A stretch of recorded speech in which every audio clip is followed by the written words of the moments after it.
অনুযায়ী উচ্ছেদ হচ্ছে বলতেছে, কিন্তু নদীটা বাকখালী নদীটা ডিমার্কেশন করা উচিত।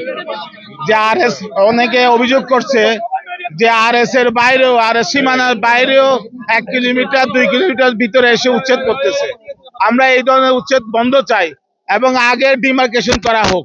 আমি বারবার বলেছি প্রশাসনকে, আগে আপনারা নদীর ডিমার্কেশন করেন,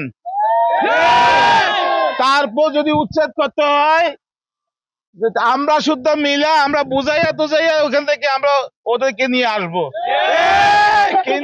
কিন্তু ডিমার্কেশন ছাড়া হাইকোর্টের রায় আমরাও মানি, হাইকোর্টের রায় আমরাও মানি, কিন্তু আপনার হাইকোর্টের রায়ে কি বলা হয়েছে এটা বসে জেলা প্রশাসন সহ বসে প্রশাসন বসে ঠিক করতে হবে হাইকোর্টে কি রায় দেওয়া হয়েছে এবং আমাদেরকে দেখাতে হবে হাইকোর্টে কি রায় দেওয়া হয়েছে।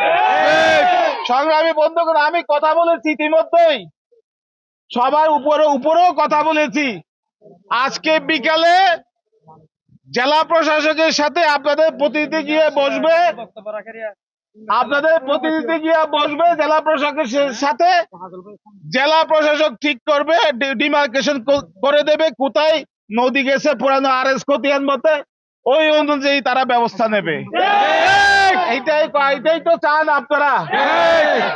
যখন জেলা প্রশাসকের সাথে আমি তো আপনাদের সাথে আছি, আপনারা আমারে বিশ্বাস করবেন, অনেক জায়গায় আমি চেষ্টা করেছি যাতে উচ্ছেদ না হয় এবং ক্ষতিপূরণ পাই। সরকার শুনতে বাধ্য হয়েছে, কারণ আপনারা আমাদের সাথে আছেন বলেই সরকার বাধ্য হয়েছে। এইবার আপনারা উত্তেজনা করবেন না, টায়ার চালাবেন না।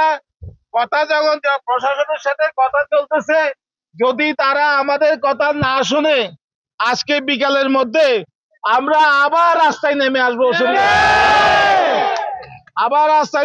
ঠিক তো? তো আপনারা এই যে আজকে শুক্রবার সেনাবাহিনীও আসছে এখানে, আমি সেনাবাহিনীকে অনুরোধ করব আপনারাও চলে যান, আমাদের লোকজনে চলে যাবে, সবাই পাশাপাশি আমরা যুক্তি তর্কের মধ্য দিয়ে আমরা জেলা প্রশাসকের সাথে বসে যুক্তি তর্কের মধ্য দিয়ে যা করা দরকার আমরা একসাথে করবো ইনশাআল্লাহ।